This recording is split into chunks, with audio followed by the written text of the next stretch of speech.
Sigh. I just can't stop sighing. I was on the verge of quitting my job when I was hit with an unbelievable situation. In my hands, I had a photograph from a matchmaking service. In it was a fair-skinned, beautiful woman.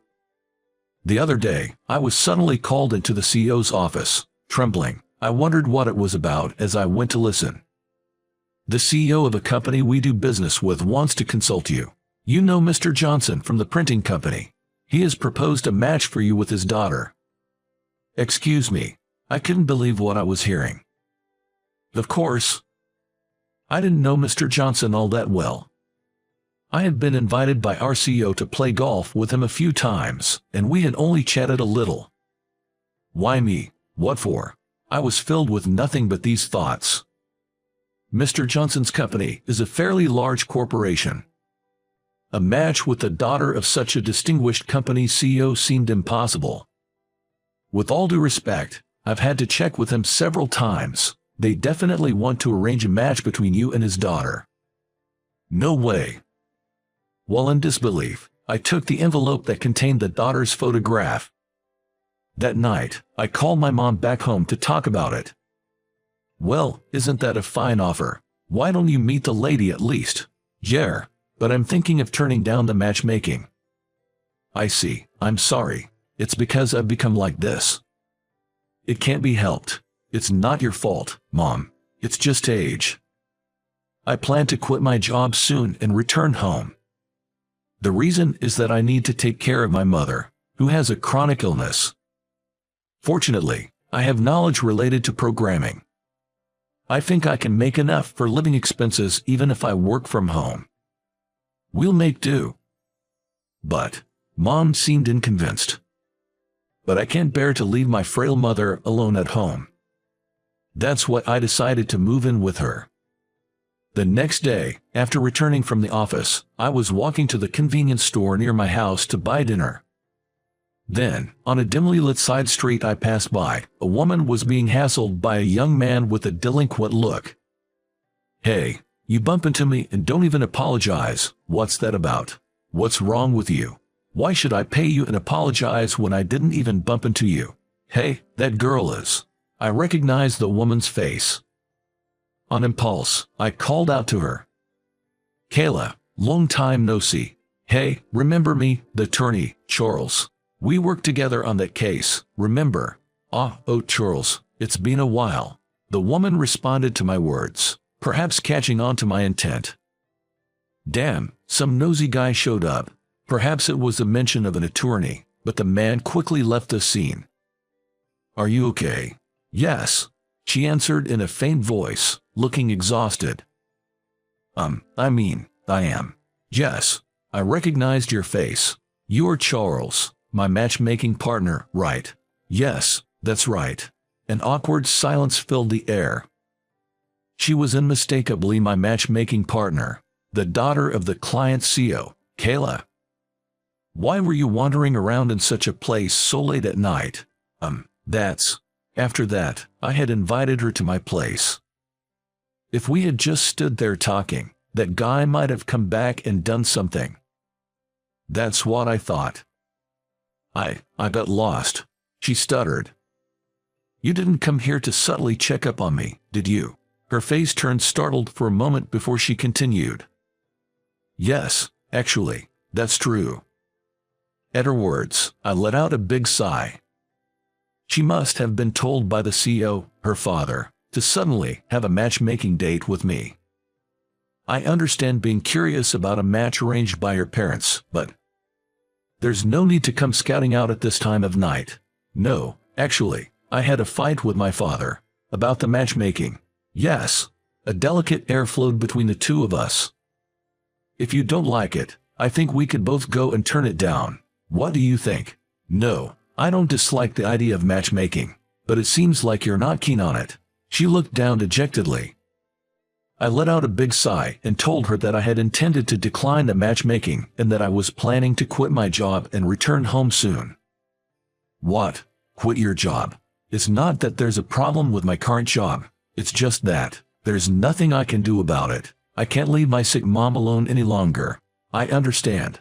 she replied sadly to my words. I wonder what she's curious about, having only met me today. Even if it was the CEO's sole decision, it's not nice to just unilaterally call off a matchmaking, right? When I conveyed that, she said something unexpected. No, that's not it.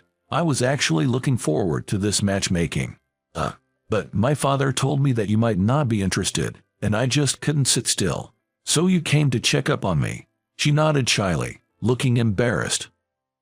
I was at a loss for words. I can start a relationship with her considering my future plans. And yet, this might hurt her feelings. I'm sorry. My father was being pushy. I'll tell him to call off the matchmaking from my side. No, but... She looked up with a sad face, and I was at a loss for words. Actually, this matchmaking, I pretty much asked my father for it. What? Don't you remember? We've met a long time ago. As she spoke, she took out her cell phone from her bag, but then she looked at the time and said, "Oh, it's so late. I really must go home now. Can I call a taxi? It's rude of me to be here at your place at this hour, and I'm sorry for any trouble I've caused." Sure. After that, a taxi arrived quickly, and she went home.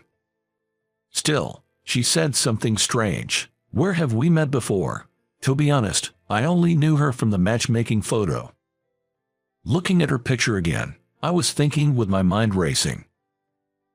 I just don't recognize that face. No matter how much I looked at her face, I couldn't remember. Then, my eyes landed on her ears in the photo. She was wearing cute earrings. Oh, I remembered something. But that was over 20 years ago.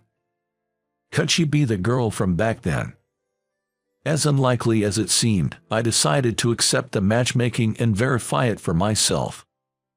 On the day of the date, when she arrived at the appointed upscale restaurant, I caught my breath at the sight of her. She was fitting for a CEO's daughter, with her fair skin and a gentle appearance. I can't believe you agreed to come. She blushed slightly and smiled happily. There's something I wanted to check with you. You're Kay, right? You finally remembered. Her face lit up with a smile. She was indeed Kay, my childhood friend. It's hard to believe. We haven't seen each other in over 20 years, right? Yes. Back in the day, she used to live near my family home. Her parents were often busy with work, and the neighborhood ladies and my mom looked after her. She ate at my house several times. Looking through photos my dad took, I saw you in one from when we went golfing, and I recognized you right away, but my dad didn't notice at all. When I told him that man was definitely Charles, he seemed to remember the past. I had been deceived by someone I was dating with the intention of marriage, and I had become distrustful of men for a while. But seeing that photo made me want to see you again, and I half-jokingly said that maybe I could marry you. I see. So your dad took it seriously then. She gave a wry smile. It seems her father, desperate for a good match for her and not finding any, seriously set up the matchmaking with me. But I really am thinking about marriage. Looking at her smiling face, I felt gloomy. I have plans to quit my job to take care of my mother at our family home. I don't even have another job lined up. I'll be without an income. If I were a father, I wouldn't allow my daughter to marry a man in such a situation. I will take good care of your mother, so can't we invite her here to stay with us? What? To have you take care of my mother right after getting married? I owe her since I was little. She took care of me. I would like to return the favor, she said, bowing her head. Please, let's continue our relationship. I've been troubled for so long, not meeting the right person. If I miss this connection with you, I feel like I'll never meet someone good for the rest of my life. Kayla, looking at her bowed head, I was speechless. The thought of her being chased by the duty of caring for my mother right after marriage pained my heart. But I can't let you go through such hardships. I'll be fine. Let's invite your mother here and live together, the three of us. Are you serious? I was overwhelmed by her statement. I'm not young anymore. I'm ready for that level of commitment. Her determination seemed firm. But what would Mr. Johnson think? A daughter going off to marriage, only to spend her days immersed in caregiving at her new home. Knowing this before the marriage, could a parent happily send off their daughter? Seeing my troubled face, she said, "Is caregiving really such an unpleasant thing?" Her question caught me off guard. My father will one day need care too, and someday I will as well. I think it's just part of life. Kayla's words struck me like a blow to the back of my head. That's true, but caring for someone else's parent is harder than you might imagine. I was cared for by your mother. I ate the food she cooked for me, even though I was someone else's child. It's the same thing. Her honest words swayed my heart. It's a thank you. Think of it as thanks for your mother. And do you remember this? Saying that, she touched the sparkling earrings by her ears. They were a pair with 2 overlapping heart motifs, which my father once said he had given to my mother as a present, and she had always worn them as her favorite. When I would gaze at them because they were so sparkly and pretty, your mother gave them to me. Wear them when you're older, she said. I only have a son, so I can pass them on, she told me while laughing. I remember that moment well. The reason I realized that she was Kayla, my childhood friend, was because I saw those earrings, which my mother had given her. I understand, let's consider it, taking my mother's opinion into account as well. Really, thank you so much. And that's how Kayla and I began dating. Both the CEO and my mother said the same thing, that they could finally relax knowing their child found a good person. It reminded me that all parents feel the same about their children. When I told my mother about living together with Kayla, she hesitated at first, saying she didn't want to interfere with the young couple and even suggested moving into a nursing home.